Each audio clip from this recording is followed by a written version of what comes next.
Em nome do Pai, do Filho e do Espírito Santo. Amém. São Miguel Arcanjo, defendei-nos no combate. Sede nosso refúgio contra a maldade e a cilada do demônio. Ordene-lhe Deus, instantemente pedimos em vós, Príncipe da milícia celeste, pela virtude divina, precipitai ao inferno Satanás e a todos os espíritos malignos que andam pelo mundo para perder as almas. Amém. Santa Maria, Mãe de Deus, rogai por nós, em nome do Pai, do Filho e do Espírito Santo. Amém. Boa noite a todos. Estamos iniciando nesta grande data, dia 5 de novembro, a primeira aula do tão prometido curso de liturgia, que tínhamos prometido há muito tempo, e devido aos vários afazeres cotidianos, meus e daqueles que também trabalham em colaboração com o blog, não foi possível, mas graças a Deus e graças à poderosa intercessão da Virgem Maria, estamos aqui hoje. E hoje estamos gravando a primeira aula desse curso, que será composto por 8 aulas. A princípio foi organizado em 8 aulas, para que a gente possa, de uma maneira simples, para todos os leigos e também para os sacerdotes que quiserem se aproveitar desse tema, possam aprofundar na beleza da liturgia que a Igreja nos oferece. A liturgia ela é algo magnífico, é algo estupendo. É a revelação de Deus para a humanidade nos dias de hoje. Porém, nós vemos muitos erros, é visto que há muitas incoerências, há muitos debates, o que é permitido, o que não é, o que se pode fazer dentro da missa, o que não se pode. A liturgia é só a missa, o que é a liturgia, afinal de contas? Então tudo isso será tema do nosso curso, mas hoje nós só vamos começar com uma leve introdução sobre o que seria a liturgia, sobre o que seria a liturgia dentro da missa e o objeto de estudo da liturgia. Afinal de contas, a liturgia ela é uma área da teologia. E como área da teologia, ela tem seu objeto de estudo, seu campo de estudo, enfim. Tudo aquilo que abrange o que uma ciência trabalha. Então a liturgia também trabalha com isso. Então hoje, graças a Deus e graças a Nossa Senhora, estamos aqui. E vamos iniciar com as bênçãos de Deus esse trabalho, que com certeza será muito frutífero, gerará muitos frutos e muita salvação, se Deus quiser. Bom, para que a gente possa começar a falar sobre o que é liturgia, nós precisamos primeiro entender quem somos nós. Agora, você pode até dizer, a pergunta é fácil, nós somos homens, nós somos criaturas de Deus, é verdade. Mas qual é a finalidade do homem? O homem nasceu com que objetivo? O ser humano, ele veio à Terra, foi criado por Deus. Com que objetivo? E o objetivo da humanidade, isso é claro, isso é definido no Catecismo da Igreja Católica, que é o dever do homem é de louvar a Deus. O homem ele nasceu com o objetivo de louvar a Deus. Segundo as palavras de Santo Inácio de Loyola, o homem foi criado para louvar a Deus nosso Senhor, prestar-lhe reverência e servi-lo, e fazendo isso, salvar a sua alma. As outras coisas na terra foram criadas pelo homem e para ajudá-lo na consecução desse fim para o qual foi criado. Então, gente, o Santo Inácio de Loyola, grande santo, grande místico da igreja, ele nos ensina que o dever do homem é louvar a Deus. E tudo que nós fazemos no nosso dia a dia, o trabalho, as diversões, os passatempos, tudo que nós fazemos deve servir como um canal para chegarmos a esse objetivo, que é o de louvar e bendizer o nome do nosso Senhor. Nós também podemos dizer que todos os bens do homem, todas as coisas que foram criadas pela humanidade, por ele e para ele, devem servir para que o homem alcance a sua finalidade, que é o serviço a Deus. Então, já está bem claro que o objetivo da humanidade é servir a Deus. O objetivo do homem, enquanto ser, enquanto natureza, a sua causa final. Depois nós podemos explicar um pouco mais desses termos em um curso de teologia um pouco mais aprofundado sobre Santo Tomás. A substância, a natureza do homem é aquilo que o homem é em si. E o homem ele não se realiza enquanto ele não cumprir aquilo para o qual ele foi feito, que é a sua causa final, seu objetivo. Então a causa final do homem, que é clamado pela sua natureza, pela sua substância, pela sua essência, é a de louvar a Deus. E a liturgia ela vem com esse objetivo. Ela vem ajudar o homem de uma maneira mais bela possível, mais própria e mais significativa, louvar a Deus com tudo que o homem pode, com tudo que o homem possui. Só que também devemos ter consciência que a liturgia ela não é somente algo criado pelo homem. A liturgia é algo que vem de Deus, é algo que é revelado, é algo que foi construído, e nós vamos ver isso durante as próximas aulas. Foi construído durante a história. É algo que foi edificado pela igreja segundo aquilo que Cristo disse: o que ligares na terra será ligado no céu, o que desligares será desligado. Então a liturgia ela segue uma linha que foi criada na história. E essa linha até hoje se perpetua na nossa igreja. Segundo o livro tema da nossa aula, que é a Introdução à Liturgia, do Padre Reus, que também vai estar disponível no nosso blog como material de estudo, de aprofundamento, para quem quiser adentrar mais no tema. Segundo o Padre Reus, ele define a liturgia. A definição própria de liturgia da palavra, certo? Ela é dividida em duas partes, leiton e ergon. Ambas vêm do grego, que significam juntas a obra do povo, ou o ministério do povo.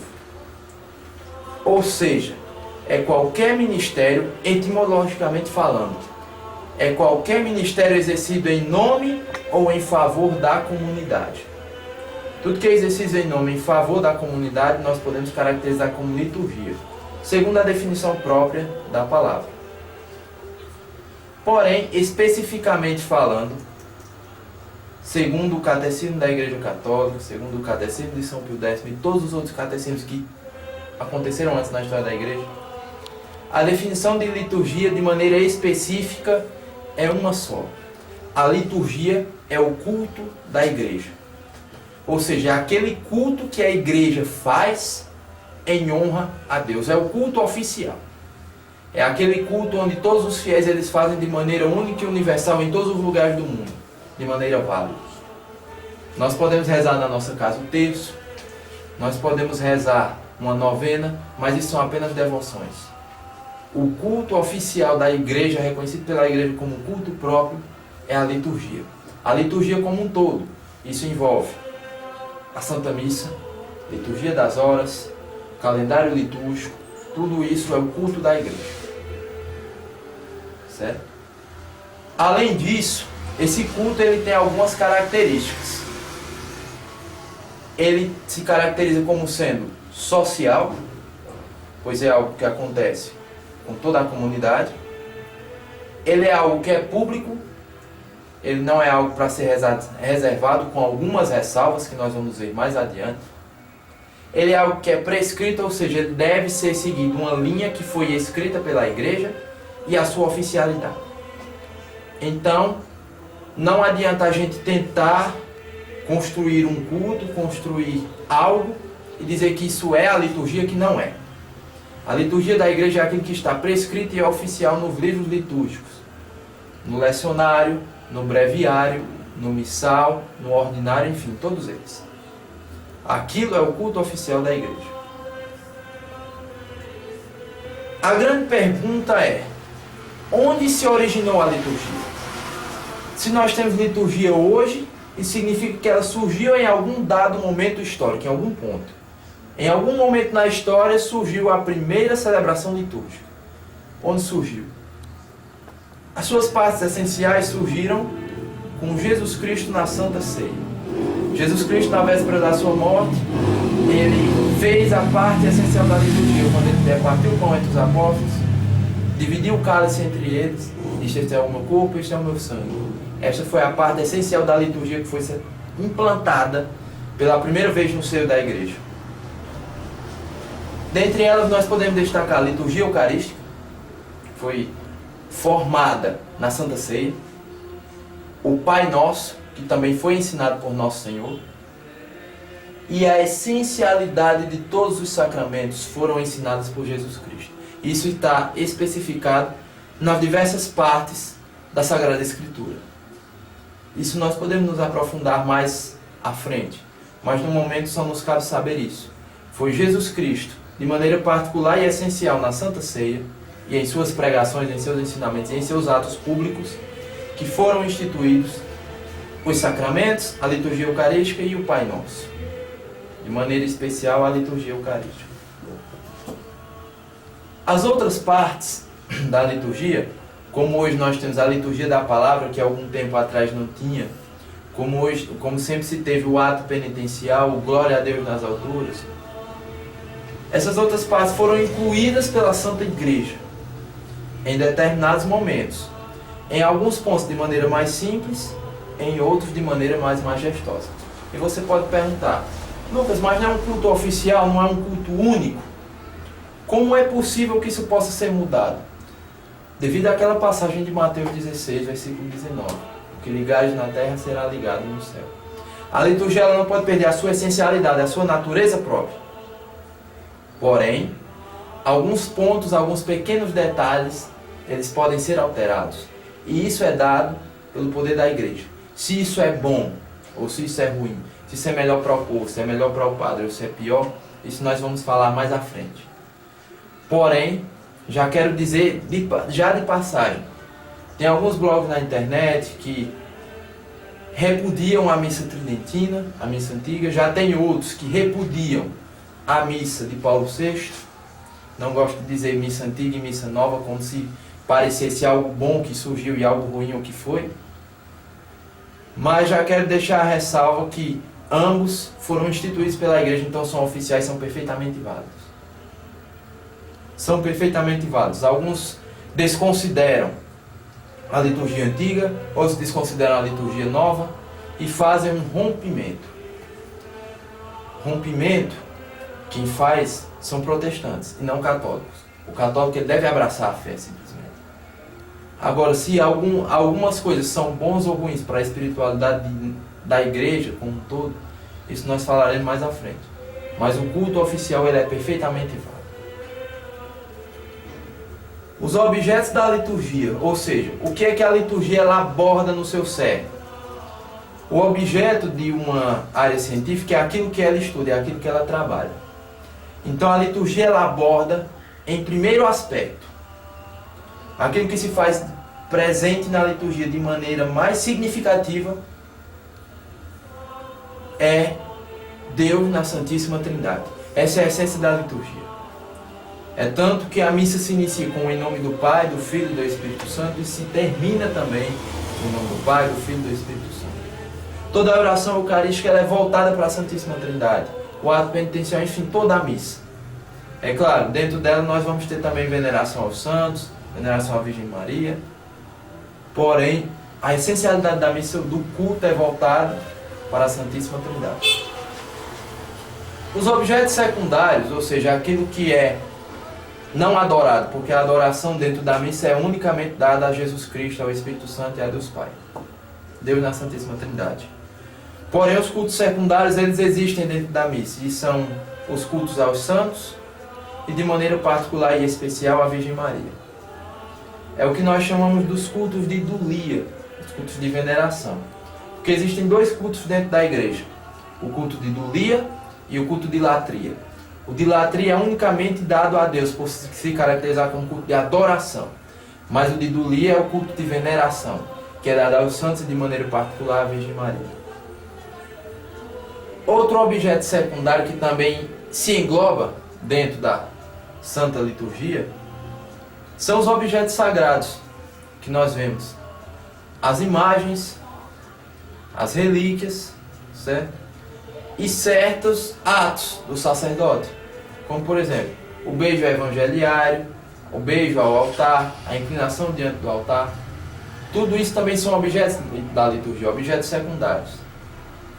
A posição de joelhos, em pé, sentado, tudo isso é objeto da liturgia que fica em segundo plano. Outro objeto que também fica em segundo plano é o objeto das pessoas. O bispo, o sacerdote, Ou seja, o bispo e o sacerdote, o povo, também são objetos que são trabalhados dentro da liturgia. Afinal, sem padre não teria missa. Sem bispo não teria uma ordenação de sacerdotes e também não teria missa. Então, também fica em segundo plano os bispos e os sacerdotes. O único que fica em primeiro lugar dentro da liturgia é a Santíssima Trindade. Os outros ficam em segundo plano, mas também não significa dizer que porque ficam em segundo plano são insignificantes. São menos importantes que Deus Pai, Filho e Espírito Santo. Mas também tem seu grau, também tem a sua devida importância. Os sujeitos da liturgia. Os sujeitos são aqueles que fazem a coisa acontecer. A gente aprende isso no português, né? Sujeito e predicado. Sujeito é aquele que faz, o predicado é aquele que o sujeito fez. Então o sujeito é aquele que faz a liturgia acontecer, e o principal deles é nosso Senhor Jesus Cristo. Pois a liturgia, a Santa Missa, já antecipando a definição de Santa Missa, nada mais é do que o sacrifício de nosso Senhor Jesus Cristo na cruz. Então, como é o sacrifício de Cristo, ele é o sujeito principal, ele é aquilo entre aspas, que faz a liturgia acontecer. Ele é o sujeito principal. Afinal, como definiu o Concílio de Trento, na sua seção 22, no capítulo 1, ele diz: é o mesmo que agora se sacrifica pelo ministério dos sacerdotes e que se ofereceu na cruz. Ou seja, o mesmo que se faz presente na Santa Missa é o mesmo sacrifício feito há 2000 anos atrás no Calvário. Então ele é o sujeito principal. Sem ele não há missa. Sem o foco em Jesus Cristo, sem a adoração a Jesus Cristo, não há Santa Missa. Porém, existe um liturgo secundário, que é o sacerdote. Também sem ele não haveria missa. Porém, ele não é o principal é Jesus. Porém, o sacerdote ele atua em nome de Cristo e da Igreja. Ele atua em nome de Cristo e da Igreja. É aquele princípio que nós temos no catecismo chamado in persona Christi. Ou seja, o sacerdote ele age na pessoa de Jesus Cristo. Isso nos leva a crer que, por consequência, as suas orações litúrgicas são válidas independentemente da sua santidade pessoal. Coisa que muitos se questionam: como é que eu posso comungar das mãos de um padre que eu não sei quais são os seus pecados, ou alguns até dizem, né? Dizem conhecer. Mas enfim, o sacramento é válido independente da santidade pessoal do padre. Pois seria injusto da parte de Deus condenar alguém que está recebendo um sacramento de um padre, onde muitas vezes a gente não sabe o que o padre fez ou deixou de fazer. E aí é injustiça. Como é que eu vou receber um sacramento inválido quando eu não sei o que o padre fez? Quando a responsabilidade é dele, ele pagará pelos seus pecados. Já nós, o sacramento é perfeitamente válido e verdadeiro. Porém, além do padre, também nós temos a presença de outros liturgos, ou seja, outros que fazem a liturgia acontecer. E com certeza com um menor grau de importância, muito menor mesmo. Os fiéis presentes, eles são liturgos, porque segundo o batismo nós somos sacerdotes, não como o padre, mas somos sacerdotes, e somos povo santo. E um detalhe: os fiéis, há um costume atual, já vou antecipar isso também, que é um tema das aulas futuras, que o fiel ou ele assiste à missa, alguns dizem esse termo, outros dizem que o fiel ele participa. Mas liturgicamente correto, os termos eles estão incoerentes, não estão errados, mas estão incoerentes. Assistir à missa é válido, participar também é perfeitamente correto. Porém, o termo mais perfeito que se enquadra para o fiel é que ele também oferece a missa junto com o sacerdote. Detalhe: o sacerdote ele tem o seu grau de importância. Ele tem a sua, na hierarquia ele é muito maior. E o seu sacrifício ele é o mais importante dentro da missa. Porém, os fiéis eles também se oferecem junto com o padre. Eles oferecem um sacrifício. Afinal, também tem isso no missal, né? Também diz dessa forma que aceitai ao Pai o nosso sacrifício, ou seja, o do padre e o do fiel. porém o do padre ele é muito superior. No curso de liturgia do Padre Helv, na página 21, nós podemos encontrar o seguinte trecho, que eu achei bastante interessante quando estava organizando a aula e decidi trazer para vocês. Não pode chamar a vítima do céu como sacerdote. Isso para o povo. Não pode chamar a vítima do céu como sacerdote. Ou seja, o sacerdote é o único que invoca a vítima, Jesus sacramentado. Mas pode oferecer a Deus a vítima. O fiel ele pode. Tornada presente como seu sacrifício em união com o sacerdote sacrificador. Em dependência dele e unido a toda a igreja, corpo místico de Jesus Cristo. Pois o sacrifício eucarístico é o sacrifício de todo o corpo místico de Jesus. Ou seja, quando uma missa está sendo celebrada, toda a igreja celebra junto. Os fiéis eles também oferecem um sacrifício. Porém o sacerdote, ele é aquele que sacrifica. Ele é aquele que invoca a vítima do céu. Porém os fiéis, eles apenas se unificam ao sacrifício do sacerdote. Achei isso muito fantástico e interessante, para que a gente possa conhecer que o fiel, ele também sacrifica a Santa Missa. Porém o padre ele tem a sua devida importância, o seu devido grau de importância. Como havia falado um pouco antes, todos os fiéis eles participam do sacrifício da Santa Missa. Porém alguns eles têm intenção explícita ou intenção que nós chamamos de atual. A intenção explícita é quando nós fazemos parte do corpo místico da igreja. Ou seja, só em fazer parte da igreja nós também participamos do santo sacrifício da missa, independente de estarmos lá presente ou não. Achei isso bastante interessante e curioso. Só em estar em estado de graça e fazer parte da igreja, nós também estamos celebrando as missas em todos os lugares da terra. Porém, essa tem um fruto maior para a nossa santidade pessoal, que é assistir ao sacrifício da missa. É assistir, como o povo diz, ao vivo e em cores, estar lá presente.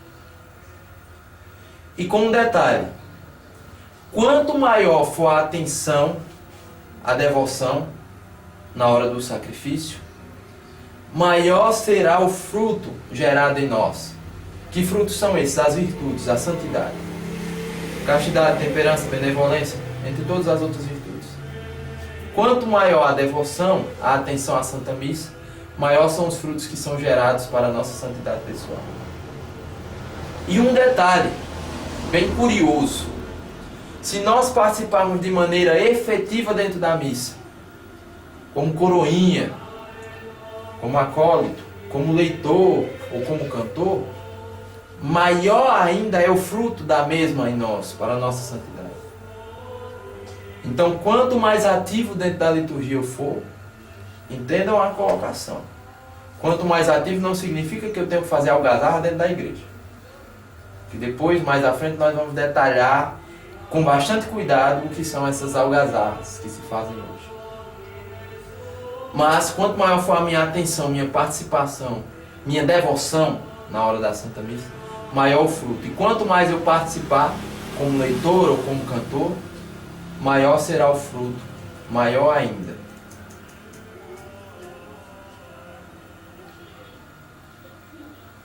As excelências da Santa Missa. A missa ela tem várias excelências. Elas têm várias características próprias que enriquecem a nossa santificação. Ela é a magnífica glorificação de Deus.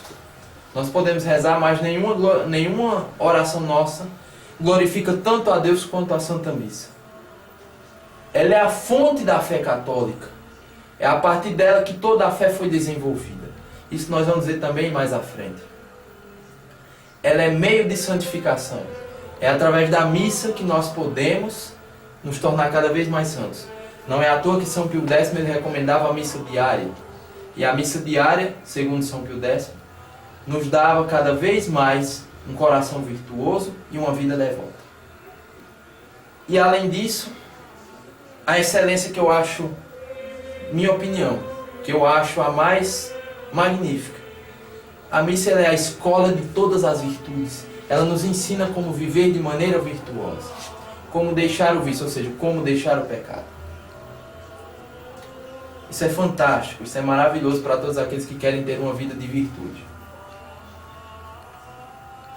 Agora, também pode surgir a seguinte pergunta. Lucas, você falou em algazarras, você falou em incoerências com a liturgia. Onde é que nós podemos encontrar o que é correto? Naquilo, nos documentos da igreja, que durante a história foram alterados, foram mudados com o tempo, com a necessidade. Por exemplo, nos 3 primeiros séculos, não se sabe qual era a fonte dos textos litúrgicos. A missa era celebrada, mas não se sabia a fonte, de onde ela era rezada. Porém, nos séculos posteriores, a partir do século IV, surgiram os primeiros livros litúrgicos, o Gregoriano, por exemplo, o Leoniano, que eram os, entre aspas, os missais, criados por São Gregório e por São Leão Magno. Ou seja, nos séculos posteriores, a liturgia ficou de responsabilidade desses 2 grandes papas, Gregório Magno e Leão Magno. Até que chegou-se a magnífica Reforma Tridentina, feita após o Concílio de Trento, onde surgiram vários livros, o Breviário, o Missal, o Lecionário, que surgiu com a Reforma de Paulo VI, o Evangeliário, enfim. Depois da Reforma Tridentina foram onde surgiram os livros oficiais. E como nós falamos, a liturgia ela foi desenvolvida com o tempo. A princípio, os Padre Reus ele configura como liturgia divina, aquela contida no Antigo Testamento, de maneira especial no livro do Levítico. Se nós formos observar no livro do Levítico, ele descreve como deve ser o culto do povo de Deus. Então ali já foi uma prefiguração do que seria a liturgia da igreja. Já foi um pouco de liturgia ali. Na realidade ali já era liturgia, só não era no seu sentido próprio e nem era Santa Missa, mas já era liturgia. Depois, com o advento do Novo Testamento, com a vinda de Jesus e dos apóstolos, surgiu a liturgia apostólica, que é aquela que estava presente nos primeiros séculos da igreja. E o Padre Reus ele faz uma observação histórica muito interessante, que hoje nós podemos ver isso tanto na missa tridentina, não da forma como foi feita, mas estava presente tanto na missa tridentina como na missa de Paulo VI. Que ele conta, se dividia em 2 partes a missa dos catecúmenos e a missa dos fiéis. Na primeira, havia orações e a leitura da Sagrada Escritura. Na segunda, a consagração. Divisão esta que se encontra desde o princípio do cristianismo. Então, desde que existe cristianismo, a liturgia se divide em 2 pontos. Na parte da liturgia da palavra, onde se faz presente, na missa tridentina também, só que com mais veemência, na missa de Paulo VI. E a liturgia eucarística, onde essa missa da parte da liturgia da palavra, ela era chamada missa dos catecúmenos, porque era a missa que os fiéis, aqueles que estavam em pecado grave ou que eram pagãos, que podiam participar. Agora, aquela que só os fiéis participavam, aqueles que estavam em estado de graça que podiam comungar, era chamada de missa dos fiéis, e que era a parte da consagração. Mas como nós falamos, ainda não havia a presença de livros ou de material litúrgico. Mas a grande pergunta é essa: por que não existia isso? E depois surgiu. Segundo o Padre Reus, segundo o seu livro, não sei se há um embasamento histórico, mas ele afirma que se tinha medo que esses livros caíssem na mão daqueles que os perseguiam. E tem até uma lógica, pois nós sabemos que no princípio do cristianismo, os cristãos eram perseguidos.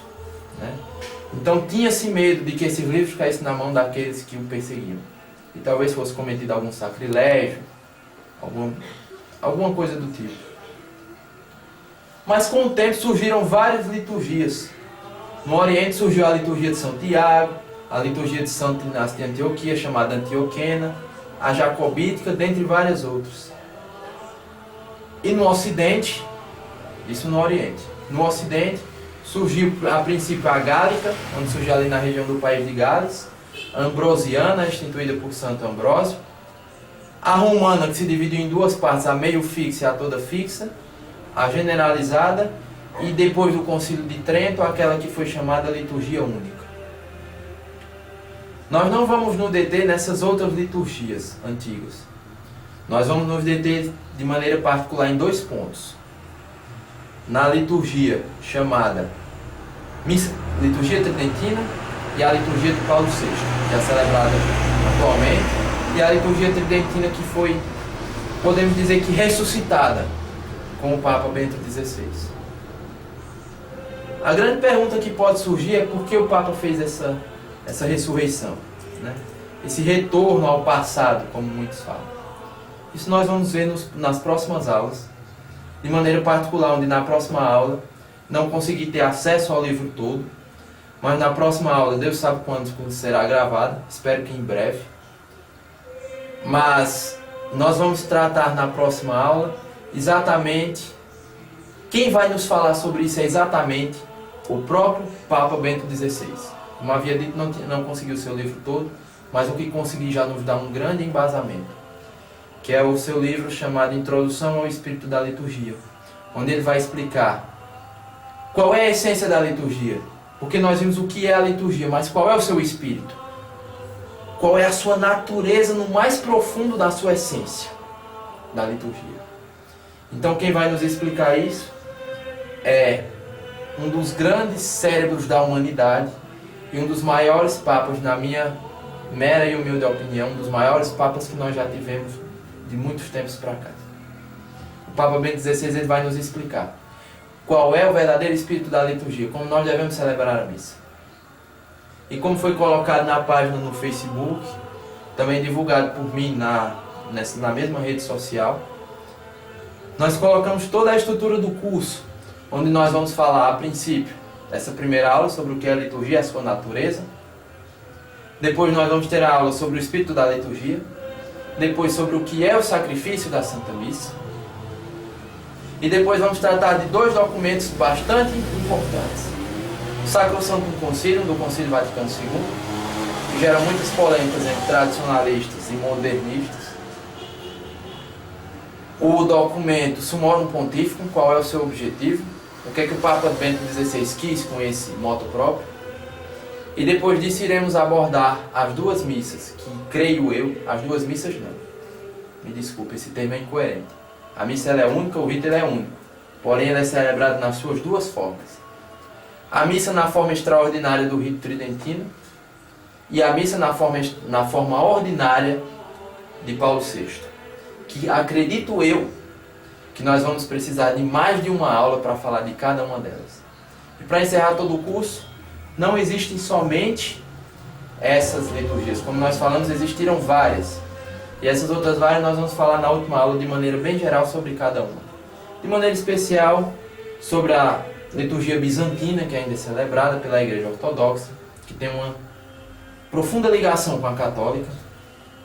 E também a liturgia do rito maronita, que ela é católica. Então, o curso eu pretendo fazer de maneira completa. Aceito sugestões pelo blog, pela página no Facebook. E desde já eu peço, assistam às aulas, leiam o que se encontra no blog, conheçam a fé. E mais, divulguem o blog. Divulguem o blog para que as pessoas possam conhecer a fé da igreja. Para que as pessoas possam conhecer aquilo que nós nascemos, aquilo pelo qual nós fomos feitos, que é para louvar a Deus. Se nós nascemos para louvar a Deus, nós devemos fazer isso com toda a veemência, com toda a força do nosso coração, com tudo aquilo que nós temos. Então, desde já eu peço, divulguem o blog, divulguem para que as pessoas possam conhecer mais sobre a igreja, possam conhecer mais sobre a fé do povo. Só um instantinho. Para que as pessoas possam conhecer mais sobre a fé da igreja, sobre aquilo que a igreja ensina. Para isso nós precisamos divulgar aquilo que nós sabemos e as fontes do nosso estudo. Dentre eles nós temos o nosso blog. O blog ele tem também vários outros links que levam a vários outros sites interessantíssimos que podem ajudar a enriquecer a nossa fé. Então, para que a gente possa encerrar essa nossa aula, estava demorando um pouco, pois estava abrindo aqui o blog. Desde já também já quero agradecer por todas as visualizações, por toda a divulgação que todos fazem, muitos fazem. E para que a gente possa encerrar a nossa aula, vamos encerrar com a oração que tem no nosso blog, que é a oração pela defesa da verdadeira fé. Jesus, verdade na qual estão submetidas todas as coisas, dai-nos verdadeira parresia na luta contra as heresias e contra as apostasias. Dai-nos o santo temor e obediência para cumprirmos a Tua ordem, para que vendamos os nossos mantos e compremos nossas espadas, que no combate possamos lutar até o martírio se assim for necessário, de tal maneira que este combate gere em nós uma esperança viva, uma fé autêntica e uma caridade ardente. Vós que sois verdadeiro Deus e verdadeiro homem, e que vive e reina pelos séculos dos séculos. Amém. Ave Maria, cheia de graça, o Senhor é convosco. Bendita sois vós entre as mulheres, e bendito é o fruto do vosso ventre, Jesus. Santa Maria, Mãe de Deus, rogai por nós, pecadores, agora e na hora de nossa morte. Amém. Auxílio dos cristãos, rogai por nós. Em nome do Pai, do Filho e do Espírito Santo. Amém. Obrigado a todos e até a próxima, se Deus quiser.